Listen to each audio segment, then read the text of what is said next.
So over my around a decade now of being in photography, whether it's film, it's digital, DSLR, mirrorless, no matter what, a question I get asked all the time is, hey, what is the most important thing whenever it comes to taking a good photo?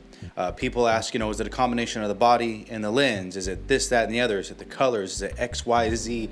A whole bunch of different things. People have a whole bunch of different ideas. But the idea that I hear yelled at the most from the top of the mountaintop just continues to grow and grow in volume is this idea that the only thing that matters when it comes to your photo is sharpness. No matter what format you're using, it's the sharpness, the clinical sharpness of a lens, the sharpness coming from a sensor.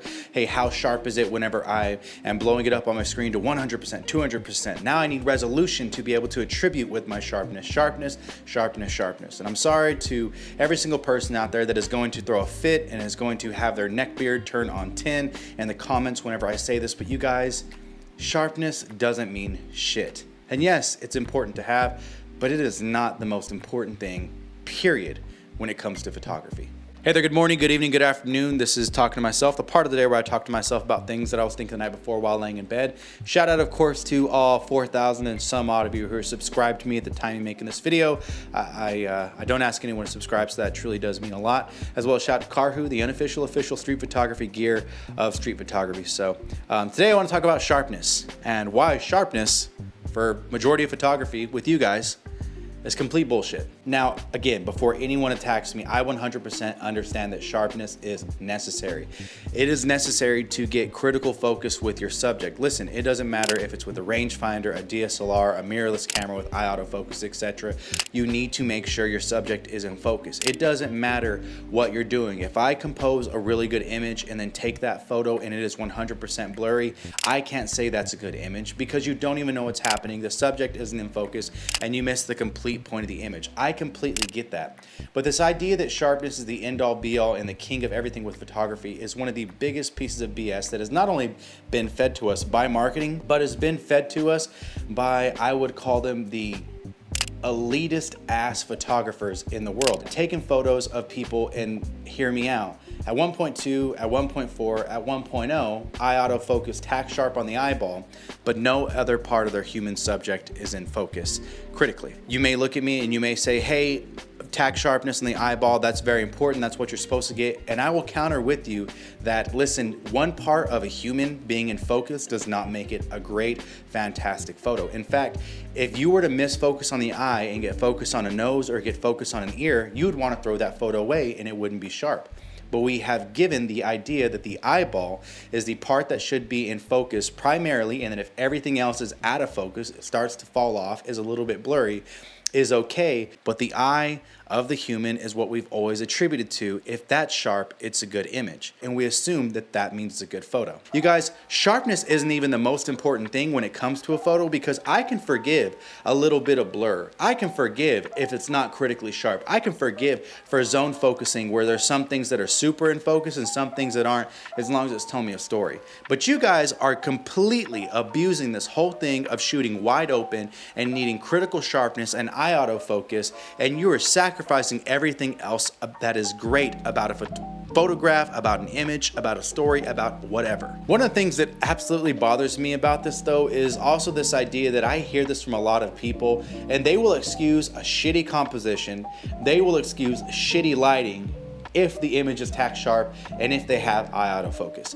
You have got to be kidding me. You guys, sharpness takes a back seat to number one, decent lighting, and number two, to composition. If your composition is horrible, I don't want to hear about how sharp your image is and about what camera you used. If your lighting is horrible, I don't want to hear about how sharp your image is and what camera you used, what lens you used. I don't care, because that tells me immediately you have things so bass-ackwards that you don't even know what is a decent thing for you to be able to do. Listen, you guys, we have let sharpness take over as, oh, you gotta have sharp this, you gotta have sharp that. And we're giving people excuses on how shitty their composition is behind them. It's not good. Your lighting's bad. They've got horrible shadows underneath them. It looks like someone tried to do butterfly lighting, but on steroids. They're overexposed in their forehead. They're overexposed on their chin. They're sweating. Their hair's messed up. They're having hair stick to their neck because of sweat. Their shirt isn't properly taken care of. You're not noticing the little details because all you care about is sharpness.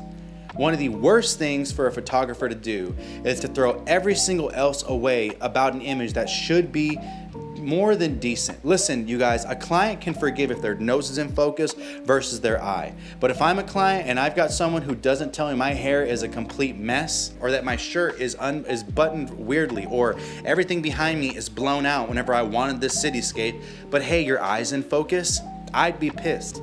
And it's something that I see all the time. Sharpness should not be the end all be all of your image. I get it, it is very important. But for those of you that are pixel peepers, get over yourself. Pixel peeping is a horrible, horrible thing that is happening in the photography community. Now, a lot of you guys are gonna try to roast me. You're gonna say, well, what if I need to crop in? I'm professional, I need to do this. Well, I would respond to that with, why don't you just use your damn feet that the good Lord gave you and walk up and take the exact same point of view that you know you're gonna crop into later in camera in the moment. Don't be a lazy photographer. And everyone's gonna say, it's not lazy if in post I decide I want another shot. It's not. But don't bitch about the camera or about a lens's sharpness or about resolution if you know you have a 24 megapixel camera and you're shooting portraits at a 21 millimeter focal length and now you want to crop it into where it looks like an 85. That isn't a camera issue. That's not a software issue. That's not a lens issue. That's a you not knowing what the hell you're doing and having a shot list as a photographer issue.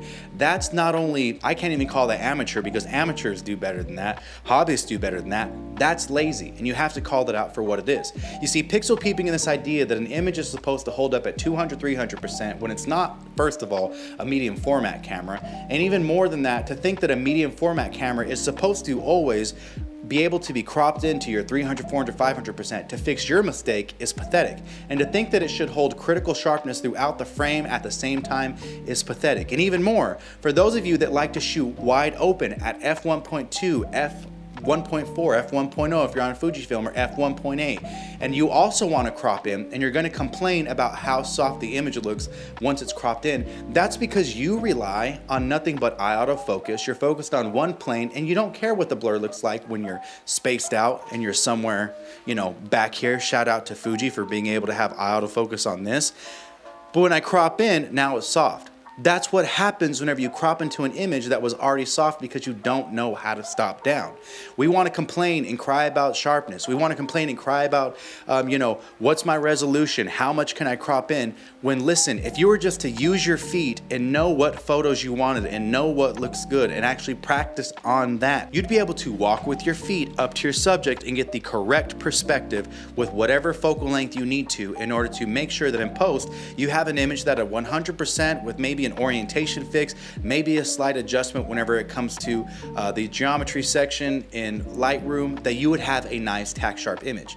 But here we are, we're blaming the lenses. Here we are, we're blaming the camera bodies. Here we are, we're blaming the system. Here we are, we're blaming every single thing, but that the photographer needs to do a better job. One other thing that I want to bring up whenever I'm reviewing this, editing it, about to push it out, is this whole idea of sharpness and how it doesn't apply to the people that came before us, the great photographers, even the ones right now, the Annie Leibovitzes, the Joel Meyerowitz, the Andre Wagners, the Henri Cartier-Bresson, the Gordon Parks, the the Nacho Lopez's, the Vivian Maier. All of these artists, not any of them have every single shot in their catalog that has ever been shown at 100% critical focus on the eyeball, 100% sharpness throughout, or no motion blur, etc. Each and every single one of them. And a lot of times, a lot of the most amazing, impactful photos that we've ever seen in our lives have an issue with some kind of either lens quirk or characteristic quality that some people would deem right now horrible because it isn't clinically sharp, or there's some lens blur, or there's some motion blur, etc., etc. See, the thing that I have an issue with whenever it comes to this idea of sharpness is we love the character, we love the feel, we love every single thing about all these past works that are beautiful, and we love every single thing about the naturalism that comes with their images, and they weren't worried about sharpness. They're worried about the story that they could tell. And that story is what draws you in. That story is what makes you want to shoot just like them. That story is what makes them your idol. It has nothing to do with the sharpness of their image. It has to do with the way they're able to actually tell what was happening. Their composition, their exposure, and their ability to make you feel something. Sharpness won't do that. Sharpness, no matter how sharp, won't make something that's boring as hell in a lame ass photo become anything more than a really sharp, boring as hell, lame ass photos. Even more than that, I just always think this thing is completely ridiculous and outlandish whenever it comes to this, because what exactly is focus necessarily needing to be? Because when we talk about sharpness, it's never, I promise you, never, unless it's with street photographers, a talk about sharpness at anything other than wide open at an f1 point whatever.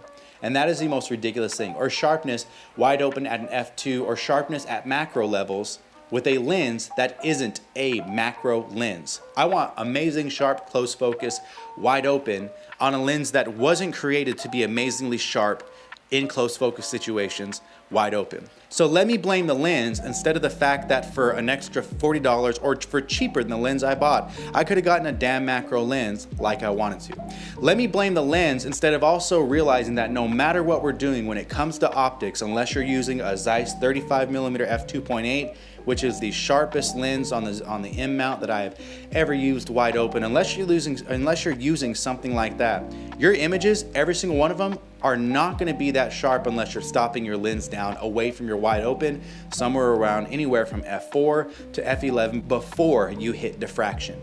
Let's start calling it what it is. Right now, it's this idea of entitlement and this idea of, okay, if I want to have a good image, I can disrespect every other part of photography as long as I can shoot wide open. Now, there are a lot of people that match all three of these things. They match up the composition, they match up the exposure, and they match up the sharpness, and bravo to you. And I understand that sharpness is still a great part. But there are so many people that I see complain about sharpness. I don't like the 18mm f2 because it's not that sharp. I don't like this, that, and the other because it's not that sharp. It's not that fast. The Fujicrons are too slow. I don't like this lens from Leica because I need 1.4. I don't like this lens from Canon because, oh, I need it to be a little bit sharper in the center. Or my favorite, hey, whenever I take photos with this lens, I don't really like it. Yeah, it's a 1.2. Yeah, it's a 1.0. Yeah, it's 1.4. But the edges are soft when I'm taking portraits. Do you understand how dumb you sound? The edges are soft when you're taking portraits? Who are you? With that being said, hope you guys have a good one. Take it light, but take it. See ya.